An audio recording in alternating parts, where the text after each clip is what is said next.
السلام عليكم ورحمة الله وبركاته. تكلمنا عن الأول 3 أشهر في الحمل وتاني 3 أشهر في الحمل، ونجي للحظات القريبة للولادة وهي 3 أشهر الأخيرة. أتبع إزاي مع الدكتور وأخد بالي من إيه؟ إحنا بنهمنا خالص في آخر 3 شهور. أول حاجة حركة الجنين. حركة الجنين لازم تحس بيها بانتظام الفترة الأخيرة. إحنا بنقول مش يقل عن 10 حركات في الساعتين على الأقل، تبقى حركة منتظمة. كل يوم لازم تحس بيها. لو ما حسيتش بالحركة أو عدم إحساس بالحركة غير الطبيعي بتاع الجنين بتاعك، يفضل استشارة الطبيب. طيب، في تحاليل بعملها في الحمل لازم تعمل على أول السابع.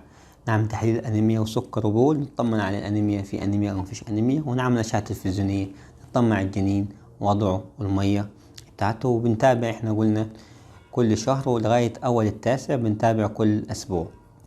في حالات الحمل العادي الطبيعي اللي مفهوش مشاكل، لكن الحمل الخطر بنتابع كل أسبوعين من أول السابع، وفي بعض الحالات كل أسبوع حسب الحالة. طيب، إمتى الدكتور يحدد لي هذا الطبيعي أو قيصري؟ ده الدكتور المفروض يعرفه في أول التاسع، بعد أسبوع في التاسع في العيانة اللي هي أول حمل ليها، أو أول التاسع في العيانة اللي قد سبق لها الحمل.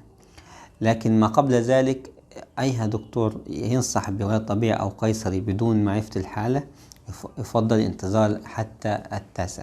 طيب، هقول الطبيعي، إيه اللي يخليني أقول الطبيعي وإيه اللي يخليني أقول قيصري؟ هل فعلا في تمارين للولد الطبيعي تخليني أقول الطبيعي ولا مفيش تمارين؟